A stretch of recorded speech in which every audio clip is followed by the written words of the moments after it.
Wewe umeficha nini? Hapana mkuu, sijaficha kitu. Hebu toa mikono yako. Sasa mkuu, tuaminiane jamani. Sijaficha kitu mimi. Toa hiyo mikono yako nyuma tuone. Sasa jamani, tunakaguana kama watoto wa shule jamani. Toa. Kumbe unavuta bangi?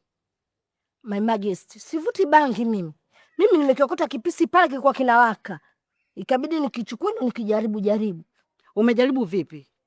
Domo linaonekana jeusi kama kunguru, alafu unaniambia eti umejaribu. Ulichokijaribu hapo wewe ni kitu gani? Una viashiria vyote vya uvutaji wa bangi. Siku zote nakwambia wewe huna akili vizuri. Na kweli akili zako hizo zimepotea kabisa kutokana na uvutaji wako wa bangi. Unavuta tu mimoshi. Lakini mimi mkuu, sivuti bangi jamani. Mimi nimekiokota nikasema nikizime kilikuwa kinawaka pale. Ndio kabili nikijaribu. Lakini mimi sivuti bangi mkuu. Mbona unanituhumu wakati mimi sina mambo hayo jamani? Mimi na familia yangu jamani. Bamtelo akija kusikia mambo kama hayo. Maskini. Yaani umri wako, uzee uliokuwa nao, unakaa kabisa hapo kijiweni unavuta bangi. Kama sio laana ni kitu gani?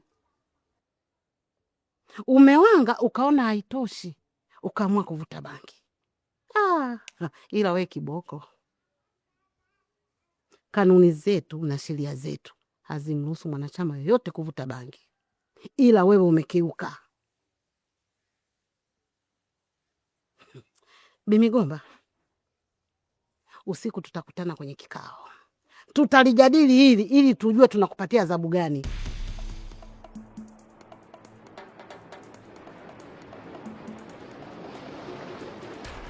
Kiongozi. Afadhali tulipokutana hapa. Maana kiukweli jana nilikosa kabisa wasaa kuzungumza nawe. Kwanza niseme pole kwa kile kilichotokea jana. Pole kwangu, pole kwa wote. Maana ndo tuliozalilika. Sasa mimi najiuliza, wale mabwana waende kutangaza? Kiongozi, pale hakuna wa kutangaza. Pale hakuna wa kutangaza kwa sababu wao wenyewe wanaonekana kabisa wanapenda huu mchezo. Kwa mna yote atakayesema. Na pia wenyewe wanasema kwamba mwanakulitafuta mwanakulipata. Wale wanalitafuta. Kwa kiongozi wewe wape. Wewe koma Niwape nini? Wale inabidi uwape challenge, na ukiwape hiyo challenge, hakuna yeyote atakayetamani kuingia katika hichi chama, mimi nakwambia. Mamangu mwanamke.